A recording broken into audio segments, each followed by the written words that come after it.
Thank you for joining me on this special video broadcast. My name is Oladipupo Clement. On this video, I want to continue again and wrap it all up on business selection tips. Critical questions you need to ask to determine which of your business or product ideas is worth pursuing first and which other ones will follow. That's the essence of this particular video series. All right, so we've touched on quite a bit. So if you missed out on previous videos, I want to recommend that you watch other parts of the series. Right, it will give you great context as to how to prioritize other critical questions you want to ask. Aside that, also, if you've been following this particular series and you are interested in getting the business viability analysis template, then feel free to contact the numbers in the description below, and then feel free to reach us and we'll share that with you all for free. Okay, so please feel free to reach out to us. And just in case you are also new to this channel, feel free also to subscribe to this channel and click on the notification button such that each time we drop new content, you'll be the first to be notified. And feel free also to like, comment, and share this with those within your circle of influence. All right. And then please, if you have critical questions you want some of our subsequent videos to address, feel free to drop them in this comment. It will help us to address your greatest areas of concern. All right. So let's get right into this, and then we'll be wrapping this all up. We've established that asking these questions is not where it ends. Listing out all your business ideas or product ideas is critical, and then asking these questions on the sideline and ranking each product in the light of all of these critical questions is how we will be able to arrive at which of these product or business ideas are most valuable. And we said we rank on the scale of 1 to 5, 1 meaning poor, 2 meaning fair, 3 meaning satisfactory, and 4 meaning very good, and 5 means excellent. Okay, so, and we said make sure that your ranking is on the premise of research, not on your feelings, not on sentiments, not on emotion. All right, otherwise you will experience something that emotions won't bail you out. All right, so you want to get it right from the very beginning. Okay, so let's get into this. So 3 more questions we want to quickly look at that will help you prioritize the launch of your business or product ideas correctly. Number 7 is which of these business or product ideas has the lowest risk. All right, this speaks to risk exposure. So which of these business or product ideas has the lowest level of risk? Now listen to this carefully. There is no such thing as risk-free business anywhere in the world. There are only low risk, moderately risky, aggressively risky businesses. And it's important that you evaluate your business in the light of how much risk you are exposed to.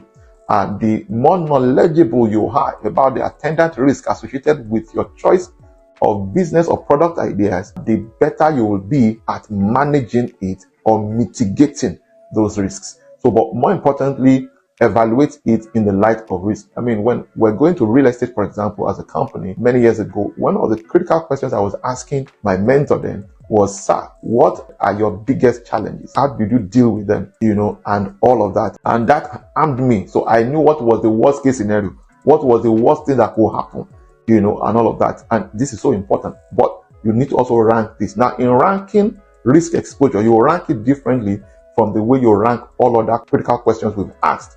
In this particular case, the product or business ideas with the lowest risk will have the highest score, whereas the product with the highest risk will rank the lowest. Do you understand that? So the lowest risky business or the business with the lowest risk, right, can have 5, whereas the product or business idea with the highest risk can have 1. You get that point? Okay, so that's very, very important here. The next important question you want to ask yourself is which of these business or product ideas is in sync with your personality. Now, this is what we call strategic fit. Now, we are all designed differently. There are those of us who are extroverted. There are those of us who are ambiverted. There are those of us who are introverted. And those who are ambiverted can function as extroverts where the situation calls for it. They can function as introverts where the situation calls for it.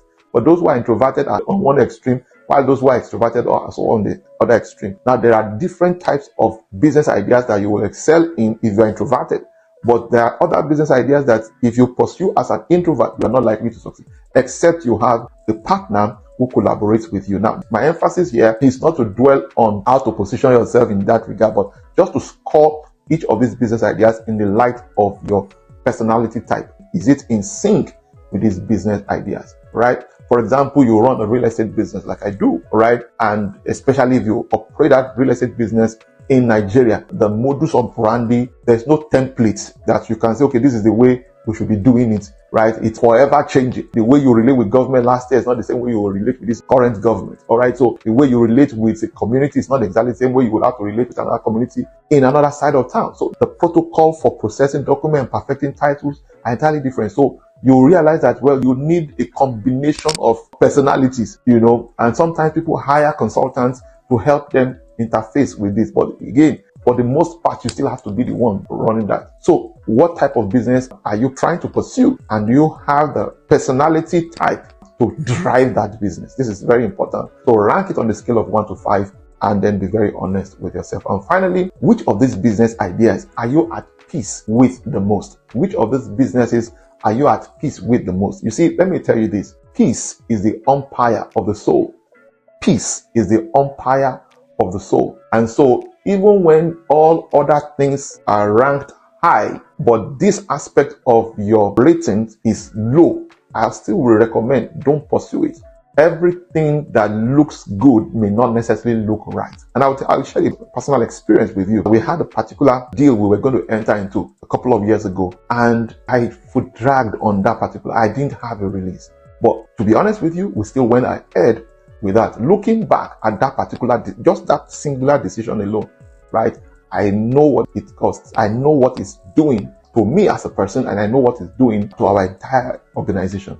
So you want to really, really pay attention to the level of peace you have. But something can be good on the surface, but can land you in trouble. So all opportunities are not for you. They could be traps in disguise. So you want to really, really, really, really reevaluate. All right. So now let me tell you this. In fact, that particular deal, it was not the only deal that we were entering into with the same person. All right. But this was just the second part of that deal. And I can tell you categorically that that singular one, if we had turned it down, we still have been at peace today. All right. We still have been at peace. And this is exactly why what I'm sharing with you is so important. All right. So as something look very promising does not necessarily it is for you also.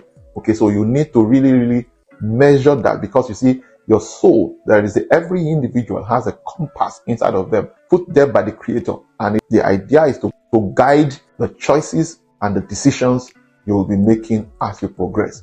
All right. So even after all the research and all the facts and figures, if you lack peace in that area, it's a red flag that you shouldn't pursue it. All right. So this is where we will draw the curtain. Just in case you are new to this channel and you have not subscribed to this channel, you want to do that right away. And then feel free to share this content with as many people as are within your network. Feel free also let us know other critical areas, whether it's related to your business, investment, wealth creation, relationships, your finance, your career, that you want us to create content and address those critical concerns. Feel free to drop them in the comment section, and I'll see you in the next video. Bye for now.